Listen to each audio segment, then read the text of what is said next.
formação em odontologia, né? Eu fiz a graduação em odontologia também. Depois eu fiz processo de pós-graduação, né? Com título de especialista, mestre e doutor em cirurgia e traumatologia bucomaxilofacial pela PUC do Rio Grande do Sul, né? E retornei para Belo Horizonte, onde a gente trabalha na faculdade, dando aula, no hospital de pronto-socorro, no João 23. E na sequência eu fiz medicina, né? Que dentro da medicina eu fiz algumas especialidades, né? Odontologia, cirurgia de cabeça, pessoa, cirurgia facial, né?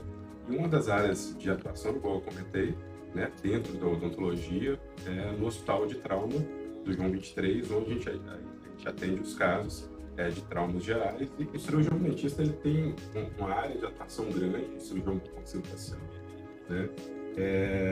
A gente tem todas as regiões, né, assim, delimitadas da face, né, assim, as áreas de atuação que estão descritas através do Conselho Federal de Odontologia, né, as áreas de atuação. Então a gente fala que o cirurgião bucomaxilofacial ele trabalha na face e no sistema que a gente chama de estomatognático, que é mordida, né, que é movimentação da face, que é reabilitação de oclusão. Então a gente tem uma área de atuação que vai desde da área de atendimento ambulatorial, que é em consultório, né, que é cirurgia de boca, extração de siso, biópsias de lesões, né, a reabilitações com implantes, cirurgias de ATM, cirurgia de fratura de face, e grandes reconstruções, né? Então a gente atua em conjunto, né?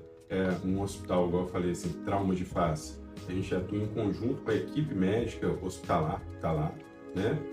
Se a gente for pensar em tudo na área da saúde, o paciente é um só, e a gente tem que ter um contexto geral para esse paciente de atendimento, um atendimento multidisciplinar, e junto com a atuação com as diferentes áreas da medicina, a gente atua na reconstrução da face do paciente nos grandes traumas, nas grandes reconstruções, né? Então, assim, a gente tem essas atuações, né?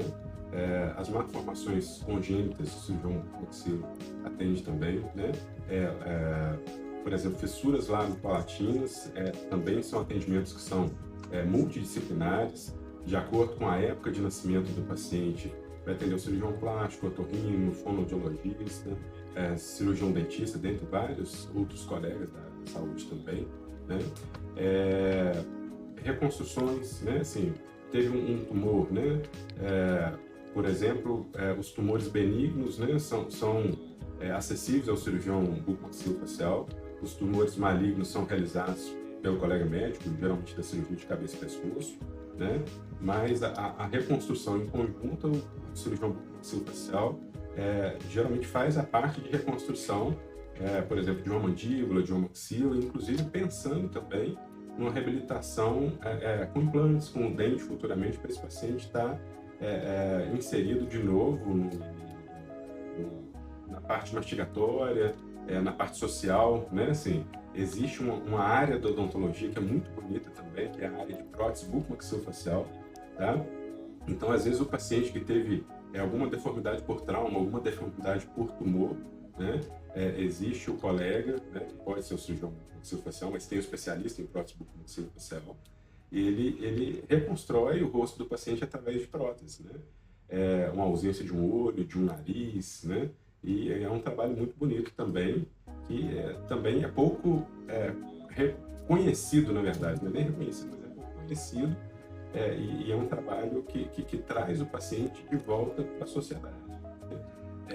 Lá no João 23, né, a gente tem uma equipe de cirurgia bucomaxilofacial pela FEMIG, né, Fundação Hospitalar do Estado de Minas Gerais.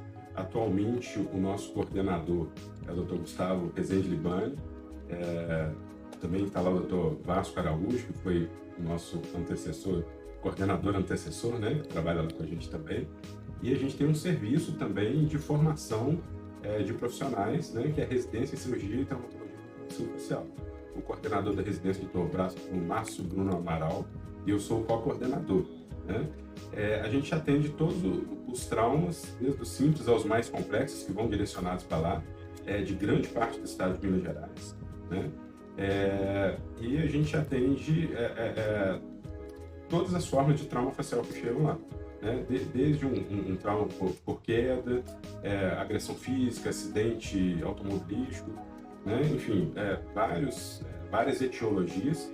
E em 2023 a gente desenvolveu um trabalho falando sobre o trauma facial feminino, né?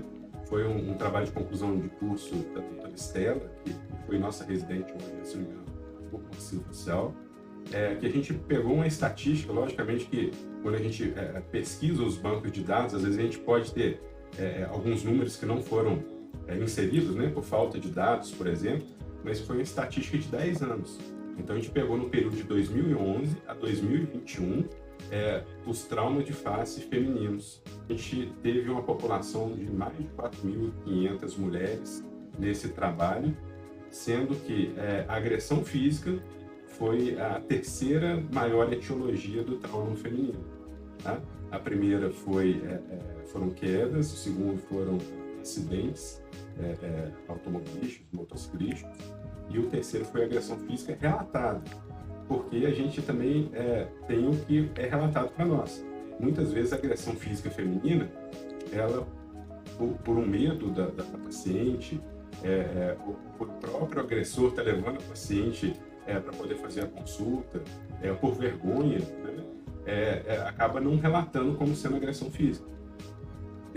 Dessa população, que foi a terceira etiologia, foi a agressão física feminina, cerca de 52% dessa agressão foi causada pelo parceiro íntimo da mulher que chegou agredida no hospital. Aos colegas, né, que fazem odontologia, né, aos estudantes de odontologia, informar que existe o curso de cirurgia bucomaxilofacial, né? Existe um colégio brasileiro de cirurgia e traumatologia bucomaxilofacial. A gente olha lá os cursos que são reconhecidos pelo colégio brasileiro. Um curso hoje de cirurgia bucomaxilofacial, ela tem uma formação de 3 anos. Né? Ela prepara o cirurgião dentista para poder fazer a atuação nessas diferentes áreas. E quem for estudante de odontologia, que for interessado em fazer, pode pesquisar esses cursos. O formato de residência multiprofissional hoje é disponível. A pessoa presta uma prova, o estudante presta uma prova depois de formado, e ele entra numa residência que é chamada de residência multiprofissional, né, dentro da área de bucomaxilofacial, e recebe uma bolsa para poder trabalhar, né, estudar durante esses 3 anos de uma forma exclusiva no curso, né? Então, a carga horária de 60 horas semanais, né? Mais de 8.000 horas de formação do profissional, e ele vai estar inserido num ambiente hospitalar, num ambiente ambulatorial, que vai prepará-lo junto com a atuação de outros colegas da área médica e da área da saúde.